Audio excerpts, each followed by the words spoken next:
gumagawa nito.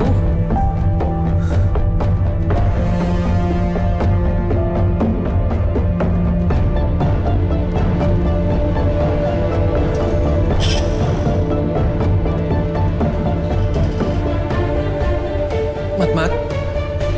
Anong ginagawa mo rito? Gia, di ba sabi niyo po masama magsinungaling? Alam ko po kung sino sumira ng store niyo.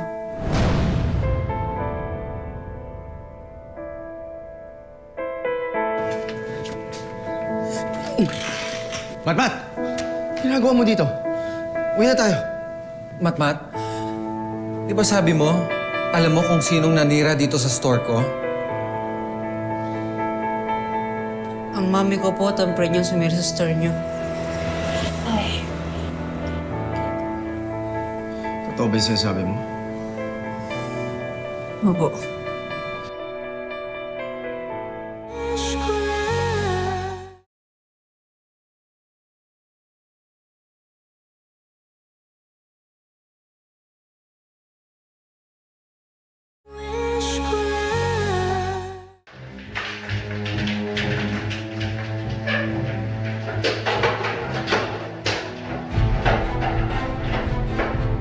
Rona, baka walang hiya mo talaga. Ngayon, siguradong makukulong ka na. Kiko. Gia. Parang awa mo na, oh. Huwag mo ipakulong si Rona. Matmat. Sa totoo lang, kaya ginagawa ito na lahat ng Gia. Dahil... Arthur! Wag! Siya ang tunay mo, Mami. Gusto ko niyang bawiin dahil ninakaw ka namin sa kanya noon. Gia, please lang. Huwag mo na ipakulong si Rona, oh. Mami po kita.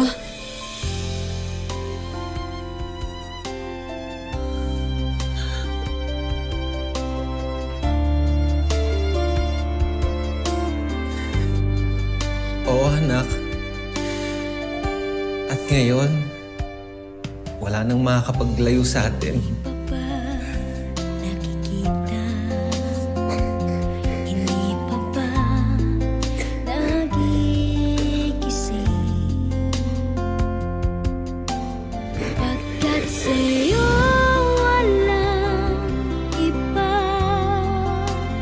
Arthur, anak!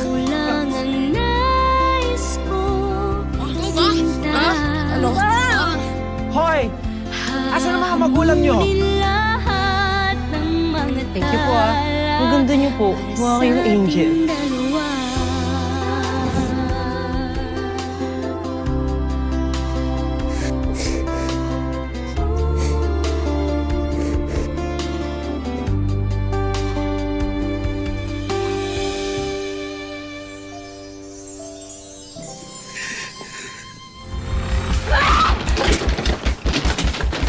Ano gagawa mo?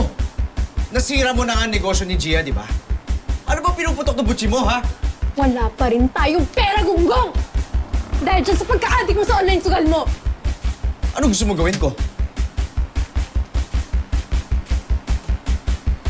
Na kaya mong iwan yung anak mo dahil sa pagmamahal mo sa akin, di ba? Kaya sigurado, ito, magagawa mo ulit para sa akin. Ang ano?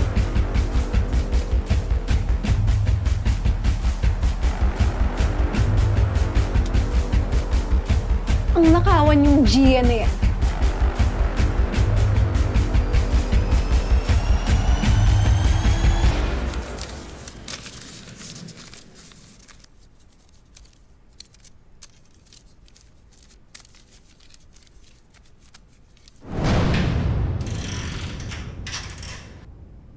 Gia?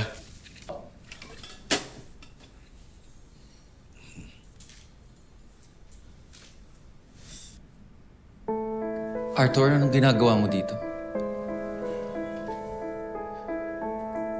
Kung sa tingin mo, mapagbabati mo kami ng Rona na yun, well, nagkakamali ka. Dahil pati yung negosyo namin, naapektuhan na. Eh, paano naman yung gusot natin? Di pa pwede maayos yun?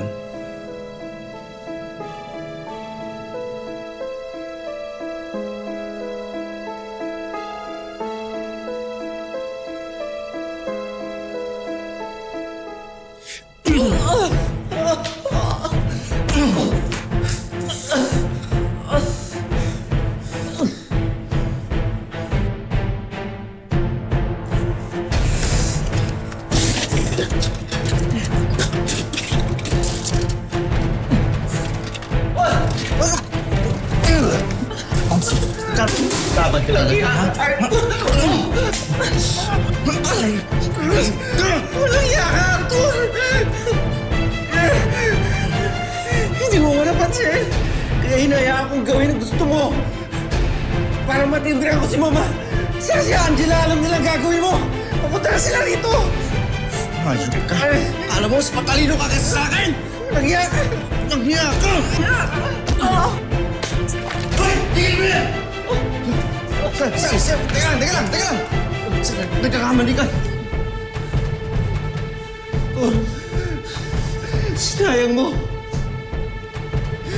Binigyan na kita ng pagkakataon. Di mo ba napansin? Si Rona lang ang gusto ko ipakulong. Dahil siya naman nag-upisa ng lahat ng gulo na to eh. Pero nagpa-impluensya ka. Kaya dapat lang napagdusahan mo yan. Sinayang mo. Chia.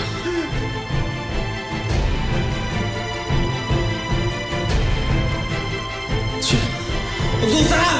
Chia, sorry na, Chia.